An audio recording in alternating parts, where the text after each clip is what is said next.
मुंबईच्या आझाद मैदानावर सुरू असलेल्या आई संघटनेच्या अर्धवेळ स्त्री परिचारिका महिलांच्या आंदोलनाने आता तीव्र स्वरूप धारण केलं आहे। या आंदोलनाच्या ठिकाणी जोरदार तयारी करण्यात आली असून शासनावर थेट दबाव निर्माण करत चांगलाच समाचार घेण्यात आला। आई संघटनेच्या राज्य पदाधिकाऱ्यांनी एकवटून सरकारसमोर ठाम भूमिका मांडली, ज्यात महिलांच्या पगारवाढीसाठी, न्यायासाठी आणि सन्मानासाठी जोरदार आवाज उठवण्यात आला। या आंदोलनात संपूर्ण महाराष्ट्रातून आलेल्या महिला भगिनींचा उत्स्फूर्त सहभाग पाहायला मिळत आहे आणि हे स्पष्ट होते की यावेळेस फक्त मागणी नाही, आता निर्णायक लढा आहे। आई संघटना महाराष्ट्र राज्य अध्यक्ष वंदनाताई संसारे, राज्य उपाध्यक्ष संगीताताई कडाळे, राज्य सचिव विनोद भाऊ भोसले, राज्य पदाधिकारी नांगरताई चौरे, सुवर्णाताई पाठक, मंगलताई सोनकांबळे, नंदाताई घोगे यांसारख्या नेतृत्वाखाली हे आंदोलन उभं राहत आहे। आता वेळ आली आहे शासनाने निर्णय घ्यायलाच हवा।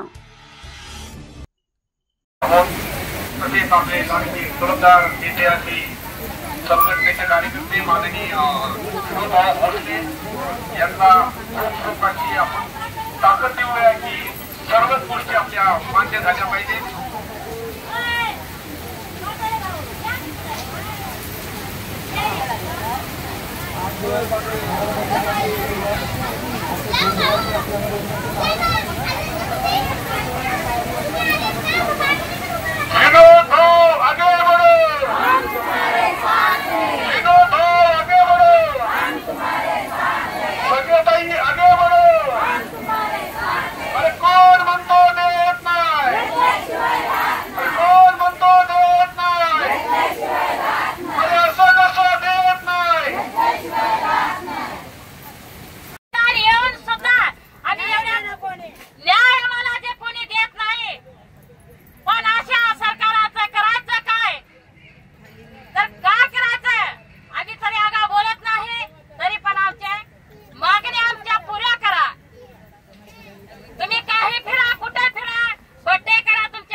आज मुंबई आझाद मैदान या ठिकाणी आम्ही बोलतोय की असंख्य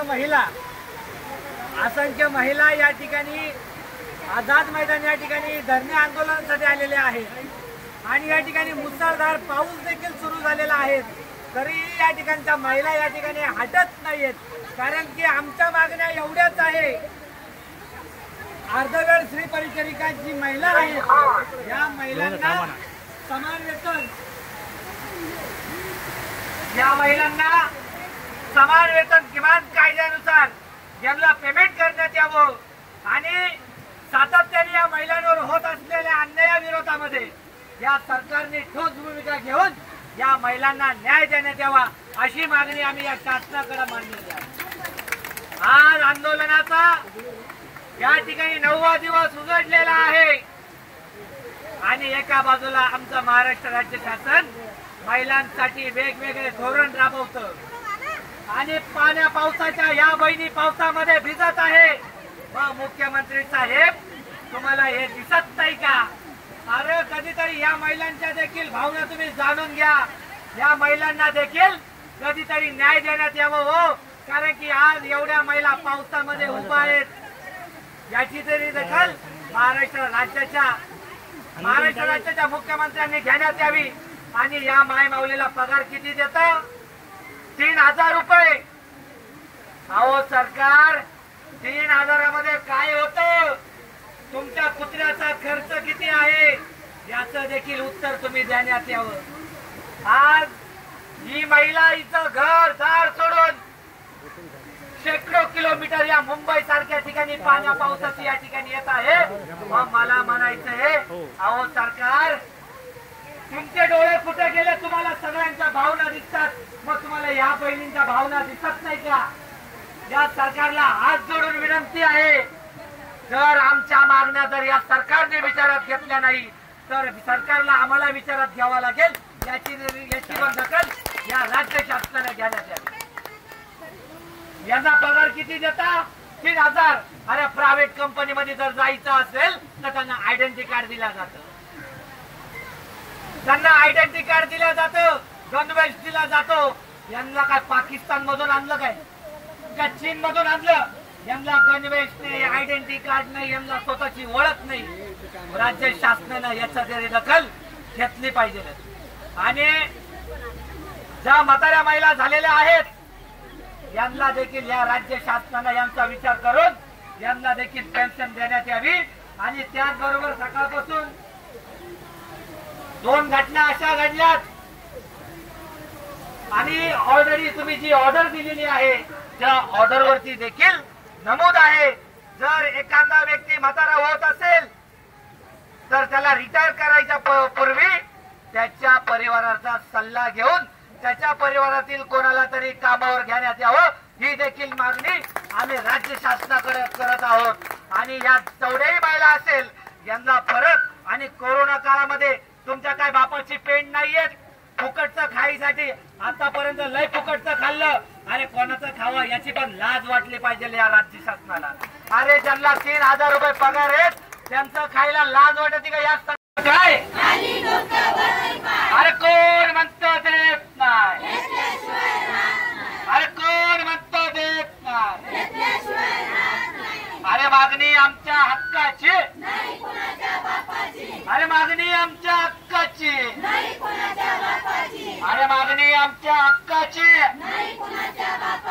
अरे लय लय लय लय अत्याचार, अरे लय लय लय लय अत्याचार, अरे कोण म्हणतं देत नाही? अरे कोण म्हणतं देत नाही? अर्धवेळ श्री परिचारिका महिलांना न्याय, अर्धवेळ श्री परिचारिका महिलांना न्याय, अर्धवेळ श्री परिचारिका महिलांना न्याय, अर्धवेळ श्री परिचारिका महिलांना 18,000 रुपये पगार, अर्धवेळ श्री परिचारिका महिलांना पगार 18,000, अर्धवेळ श्री परिचारिका महिला परमनंट,